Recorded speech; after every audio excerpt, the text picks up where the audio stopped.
நம்மளோட வாழ்க்கையில தொடர்ச்சியாக நிறைய பிரச்சனைகள் நடக்கலாம். ஒரு கட்டத்துல நாம அந்த பிரச்சனைகள்ல இருந்து வெளிவாரத்துக்கு அல்லது அந்த பிரச்சனைகளை கையாளுறதுக்கு உளவியல் ரீதியாக உதவிகளை பெற்றுக்கொள்ளலாம். ஆனா அந்த உதவிகள் என்ன செய்யும் சொன்னா நமக்கு ஒரு வழிகாட்டலை தரும். அந்த வழிகாட்டல் தொடர்ந்து இருக்கணும்னு சொன்னா நமக்கு நல்லதொரு சப்போர்ட் சிஸ்டம் தேவை. சப்போர்ட் சிஸ்டம் என்ன செய்யும் சொன்னா நாம மீண்டும் மீண்டும் அந்த பிரச்சனைகளுக்குள்ள விழாம நம்மளை தாங்கி பிடிக்கும்.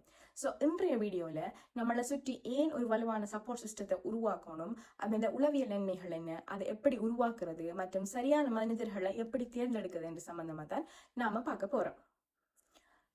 நீங்க கேட்கலும் சப்போர்ட் சிஸ்டம் என்னன்னு சொல்லி கேட்கலும் ஆபத்தான காலத்திலும் சரி, கஷ்டத்தில் இருக்கக்கூடிய சரி, ஏன் நம்மளோட அன்றாட வாழ்க்கையிலும் கூட நம்மளை நிபந்தனை என்று ஏற்றுக்கொள்ற மனிதர்களோட வலைப்பின்னல் தான் இந்த சப்போர்ட் சிஸ்டம்.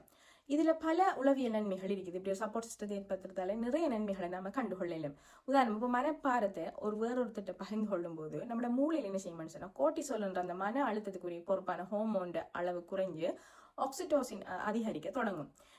இதை தாண்டி இப்ப நாம தவறாக புரிந்து கொள்ளப்பட மாட்டோம் என்ற ஒரு நம்பிக்கை நம்ம மனசுக்குள்ள என்ன செய்யணும்னு சொன்னா மிகப்பெரிய ஒரு அமைதியை தரும். அடுத்தது வந்துகிட்டு இப்ப குழப்பமான சூழ்நிலைகள்ல நமக்கு நம்பிக்கையானவர்களிடம் பேசும்போது அது என்ன செய்யணும்னு சொன்னா நிச்சயமாக ஒரு தெளிவான பார்வை நமக்கு கிடைக்கும். இதையெல்லாம் தாண்டி நாம் தனியாள் இல்லை, நமக்காக பேச மனிதர்கள் இருக்கிறாங்க என்ற எண்ணமே நமக்கு என்ன செய்யணும்னு சொன்னா ஒரு வகையான தன்னம்பிக்கையை தரும். இவ்வாறான பல காரணங்கள் ஒரு சப்போர்ட் சிஸ்டத்தை உருவாக்குறதுனாடி நமக்கு கிடைக்குது. சரி, இந்த சப்போர்ட் சிஸ்டத்தை நாம எப்படி உருவாக்குறது? முதலாவது முக்கியமான விஷயம் பி ஓப்பன். அதாவது நம்மட மனசுல இருக்க உணர்வுகளை நாம வெளிப்படுத்த பழகிக்கணும். நான் தனியாகவே எல்லாத்தையும் சமாளிச்சு கொள்வேன் என்ற பிம்பத்தை நாம முதல்ல உடைக்கணும். ஏன்னு சொன்னா அது உண்மையா ரியாலிட்டி என்று வரக்குள்ள அது கடுமையான கஷ்டமான ஒரு விஷயமும் கூட. அடுத்தது வந்துகிட்டு பல்வேறு வட்டங்களை நாம் உருவாக்குறது, அதாவது டைவர்சிட்டி என்ற விஷயத்தை கொண்டு வரது. இப்போ ஒரே ஒரு நபரை மட்டும் முழுமையா சார்ந்திருக்காம நம்மளோட குடும்பத்தினர் அல்லது உண்மையான நண்பர்கள், நம்மளோட ஒர்க் பண்ற இடத்துல நம்மட மீது நல்லெண்ணம் கொண்டவர்கள் என பல தரப்பட்ட மனிதர்களை இந்த வட்டத்துக்குள்ள நாம இணைச்சு கொள்றது. அதை தாண்டி என்ன சொல்றது, சப்போர்ட் சிஸ்டம் என்பது உண்மையா ஒரு வழிப்பாதை இல்லை. இப்ப நாமளும் மற்றவங்களுக்கு என்ன கொடுக்குறோமோ அதே ஆதரவும் அதை என்ன செய்யணும் நமக்கு திரும்ப கிடைக்கும். அதை தாண்டி என்ன செய்யலாம்னு சொன்னா மற்றவங்களோட ஆரோக்கியமான தொடர்புகளுக்கு இடையே சரியான எல்லைகள், அதாவது பவுண்டரி ஒன்றை செட் பண்ணி கொள்றது மிக முக்கியமான விஷயமா இருக்குது. நீங்க கேட்கலாம், ஓகே இப்படி டிஃப்ரெண்டான சர்க்கிளுக்குள்ள சரியான மனிதர்களை எப்படி தேர்ந்தெடுக்குதுன்னு நீங்க கேட்கலாம். எல்லாரையும் நாம சப்போர்ட் சிஸ்டத்துக்குள்ள வந்துக்கிட்டு சேர்த்திட முடியாது.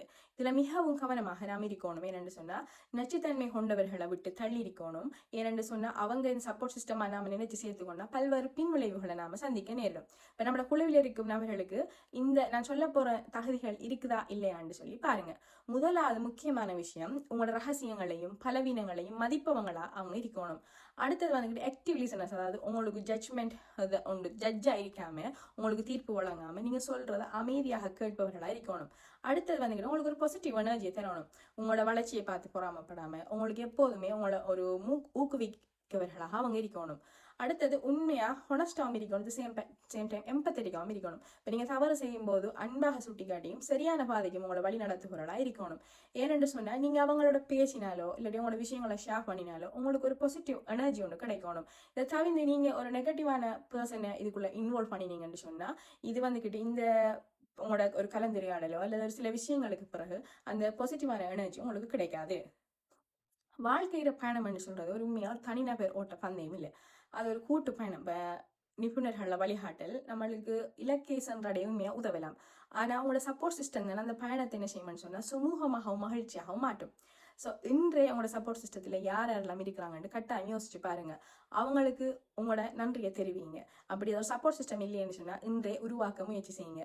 இந்த வீடியோ உங்களுக்கு பிடிச்சிருந்தா கட்டாயம் இதை உங்களோட வேற நண்பர்கள் அல்ல தேவைப்படுவர்களுக்கு ஷேர் செய்யுங்க. அடுத்த இன்னொரு மனநலம் சார்ந்த தலைப்புல சந்திப்போம். நன்றி.